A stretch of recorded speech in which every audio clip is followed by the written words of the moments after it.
Hi guys, তো আজকে চলে আসলাম কেরানীগঞ্জ। আপনারা হয়তো নাম শুনছেন, আগানগর হলের পিছে বাসপট্টি। তো আজকে এই বাসপট্টি আসলাম, ঈদের বন্ধ তাই কোনোখানে যাওয়া হয় নাই। তো এখানে ঘুরতে আসলাম এই বন্ধের দিনে। তো দেখেন নদী একদম নীরব, তাই এখন বাসের উপরে যাবো। আসেন দেখাই। এ কাকা,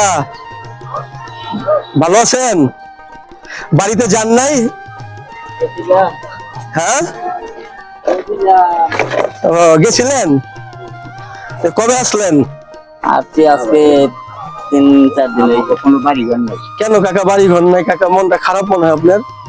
আল্লাহ কি কারণে? ছেলে সন্তানটা দেখে না নাকি? আমি দোয়া করি যাতে আল্লাহ পাক কাকারে ভালো রাখে, আপনাকে ভালো রাখে। দোয়া করবেন কাকা। তো এখানেই থাকি, একটু ঘুরতে আসলাম, দেখি উপরে যেয়া। হ্যাঁ, তো মানে খুবই নীরব, উপরে যেয়া দেখি। আসেন দেখাই। তো আমার কখনো আসা পড়ে না, তো আজকে আমি আসলাম। তো আমাদের অনেক ইতিহাস আছে এখানে, যা মানে বইলেও ভাষায় শেষ করতে পারুম না।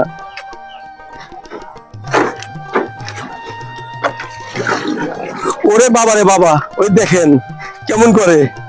তো নদী অবশ্যই দেখতে পারছেন, খুবই নীরব। তো ভিডিওটা যে এখান থেকে আমার দেখতেছেন, আপনাদেরকে অনেক ধন্যবাদ। সবাই ভালো থাকবেন, সুস্থ থাকার চেষ্টা করবেন।